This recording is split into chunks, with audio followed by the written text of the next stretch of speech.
학생 여러분 안녕하십니까? 여기는 대치동 스카이 입시교육의 생명과학 담당하고 있는 유홍선입니다.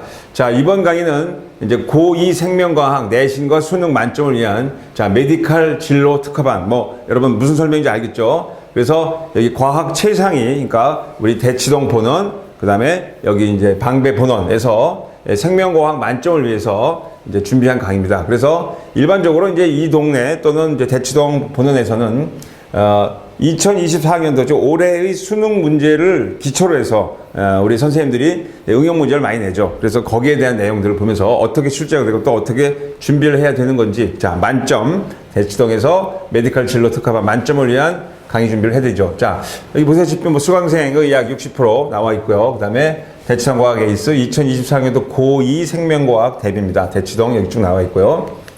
자, 그 다음에 생명과학의 성적 진화 과정 여기 쭉 나와 있고, 실전, 터잡기는 하지만 이제 가장 중요한 건 3월부터 이제 3월에서 여러분 중간고사 대비반, 그 다음에 또 기말고사 대비반, 또 2학기 준비한 그런 내용으로 우리가 프로그램을 만들어 놨습니다. 자, 그래서 맞춤형 과학 1등급 대치동 방배동, 자, 저기 생명과학의 이제 내용들이 나와 있는데, 자, 여기 쭉 생명과학의 내용들의 여기 우리가 준비해 놨던 과정, 그 다음에 결과들이 나와 있습니다. 자, 그러면 이제 2024학년도 대학능력 수학 문제, 과학탐구형 생명과학을 토대로 해서 어떤 문제가 출제됐으면 또 어떤 준비를 해야 되고, 또 우리 교사, 여기 이 공방에 있는 선생님들이 어떤 식으로 문제를 출제할지 그런 내용들을 한번 보겠죠. 몇 문제 한번 볼게요. 자, 1번 문제 보시면 다음은 식물 X에 대한 자료다 그랬어요. X는 잎에 있는 털에서 달콤한 점액을 분비하여 곤충을 유인한다. X는 털에 곤충이 닿으면 잎을 구부려 곤충을 냅니다. 자, 우리 어떤 식물인지 알겠죠? 이제 식물인데 벌레를 잡아먹는 식물이에요. 파리지옥이라든지 이런 게 있죠. 자, 근데 X는 효소를 분비하여 곤충을 분해하고 영양분을 얻는다. 자, 이 자료에 대한 거. 그러면 이게 뭐냐면 이제 생명과학 1번 문제, 수능 문제건 여러분 이제 2학년 첫 번째 중간고사 1번 문제가 똑같이 공통으로 나오는 게 생명이란 무엇인가 나오죠. 그래서 여러분 알다시피 생명이란 무엇인가, 세포로 되어 있다, 물질 대사를 한다, 환경에 적응하고 진화한다, 이런 거 있죠. 그런 내용들에 대해서 약간 언어적인 측면으로 전개를 해야겠죠. 자, 그래서 구분해서 곤충을 잡는다, 이런 거죠. 그러니까 기억, 세포, 잎은 뭐예요? 세포니까 세포로 구성되어 있다. 그죠? 그러니까 니은 자극에 대한 반응, 그러니까 자극을 반응해. 자, 털이 닿으면은 자극해서 반응한다, 이런 거죠. 그래서 이제 곤충 X 사이의 상호작용은 이제 공생에도 이제 편리공생이 있고 상리공생이 있고 여러 기생이 있지만, 상리공생은 서로 좋은 건데 지금 곤충은 잡혀먹죠. 서로 좋을 리가 없겠죠. 그런 내용들. 자, 2번. 다음은 사람에게 일어나는 물질 대사에 대한 자료다. 여러분 물질 대사는 이제 고1 통합과학에서 자주 배웠죠. 그래서 동화작용, 이화작용 이렇게 있죠. 그래서 동화작용은 합성하는 거예요. 저분자를 고분자로 해서 흡열 반응, 에너지가 올라가는 반응이고, 이화작용은 이제 소화 또는 우리가 호흡하는, 그래서 고분자를 저분자로 분해.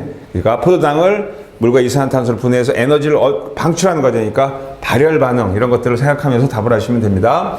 자, 녹말이 소화 과정을 거쳐 포도당으로 분해된다. 자, 녹말이 아밀레이스죠. 아밀라제 또는 아밀레이스에 의해서 우리가 포도당으로 이제 완벽하게 다 분해가 되죠. 이제 우리가 소장을 거쳐서 입에서 먼저 소화되지만 나중에는 이제 소장에서 다 소화됩니다. 그다음에 포도당이 세포를 통해 물과 이산화탄소로 분해된다. 이게 바로 호흡작용이죠. 그죠? 호흡. 그래서 포도당을 우리가 물과 이산화탄소를 어디서? 마이토콘트리아에서 이제 해서 ATP를 만듭니다.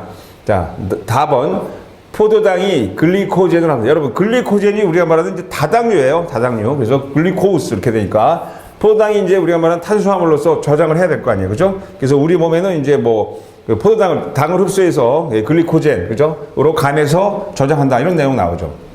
설명 좀 옳은 건데, 이쯤에 이제 여러분, 이제 호르몬 작용 같은 거 다 이해하죠? 그래서 인슐린과 글루카곤 같은 거, 그죠? 그래서 이제 이자의 작용, 이런 것도 머리에 자꾸 연관지어야 됩니다. 자, 옳은 것을 골라라겠죠? 소화기에서 기억이 흡수된다. 자, 포도당. 녹말이 포도당 우리 소장에 융털에서 흡수하죠. 그렇죠?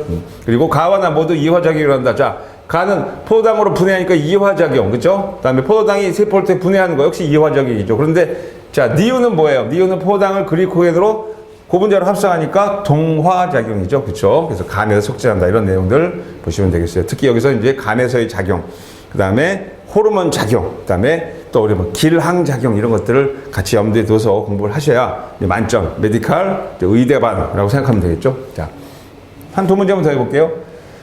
자, 3. 다음은 플랑크톤. 자, 플랑크톤에서 분비된 독소, 기억과 세균 S에 대해서 어떤 과학자가 탐구한 수행. 자, 우리 생물 문제에서만 나오지 않지만 그래도 일반적으로 우리가 이제 과학적 증명 과정에서 연역적 방법과 귀납적 방법, 이건 100% 시험에 나옵니다. 특히 생물에서는 굉장히 잘 물어봐요. 그래서 연역적 방법은 우리가 탐구 수행을 통해서 실험을 하는 거, 그 다음에 귀납적 방법은 관찰을 통해서 통계를 잡는 거, 이런 내용이죠. 그래서 기억, S의 밀도, 자, 세균 S가 밀도가 낮은 호수보다 높은 호수에서 독소 기억의 농도가 낮은 것을 관찰하고, 그래서 S가 기억을 분해할 것을 생각했다. 그리고 농도를 측정했다. 그죠? 농도를 높았다. 이런 분해하는 결론을 얻었다. 이런 거죠. 그래서 여기서 또 할 게 대조군과 실험군, 그 다음에 조작 변인 통제, 이런 것들 계산하는 문제죠. 그죠? 그래서 어떤 논리적인 문제이기 때문에 여러분, 우리가 말하는 연역적 방법과 기능적 방법에 대한 정확한 이해를 하시는 그런 문제가 되겠습니다. 자, 4번. 하나만 더 할게요. 자, 그림과는 피의 체세포 주기를 나는 피의 핵형 분석 결과를 핵형 분석했더니 지금 이렇게 뭐냐, X, Y가 짧죠. 그러면 이거 남성이구나. 이렇게 되고, 나머지 보니까 뭐 큰 문제가 없죠. 암석체에 뭐 3개가 있는 것도 아니고. 자, 근데 세포 주기 반드시 외워놔야죠.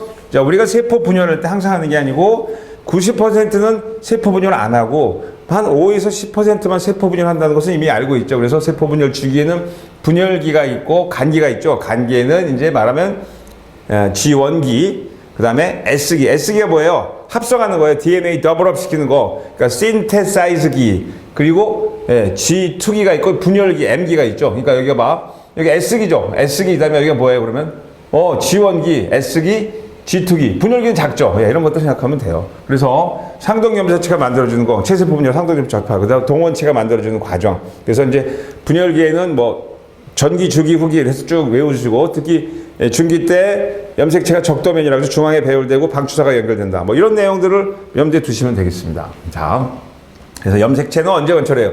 염색체는 평상시에는 염색사로 풀려 있잖아요. 그리고 분열기 때 염색체가 이제 이게 꼬여서 만들어주는 거죠. 그 내용을 보시면 됩니다. 자, 그러면 요거 한번 보죠. 그럼 마지막. 다음은 에너지 섭취와 소비에 대한 내용이다. 자, 유전적으로 동일하고 체중이 같은 생쥐 A, B, C 3개를 준비했어요. 그 다음에 A와 B의 고지방 사료를 살찌우는 거. 그 다음에 C에는 일반 사료를 먹이면서 시간에 따른 체중을 측정했더니 T1일 때부터 B에게만 운동을 시켰어요. 자, 다시 한번 보자면 A, B에는 고지방 사료를 먹였는데 B는 운동을 시켰어요. 그럼 어떻게 돼? 이제 우리가 그러니까 열량을 소비하는 과정이죠. 그래서 지질농도를 측정했다 그랬어요. 그랬더니 뭐 이런 식으로 결과가 나왔다. 기억되는 이건. 그러니까 이제 A, B는 계속해서 고지를 사료를 먹였으니까 체중이 증가하지만 B는 운동을 시켰으니까 어떻게 다시 정상으로 돌아올 수도 있겠죠. 그죠? C는 일반적으로 일반 사료니까 체중은 별로 늘지 않았었다. 그래서 이렇게 지질농도 가보니까 얘는 확실히 많이 먹고 운동을 안 시켰어요. 그죠? B는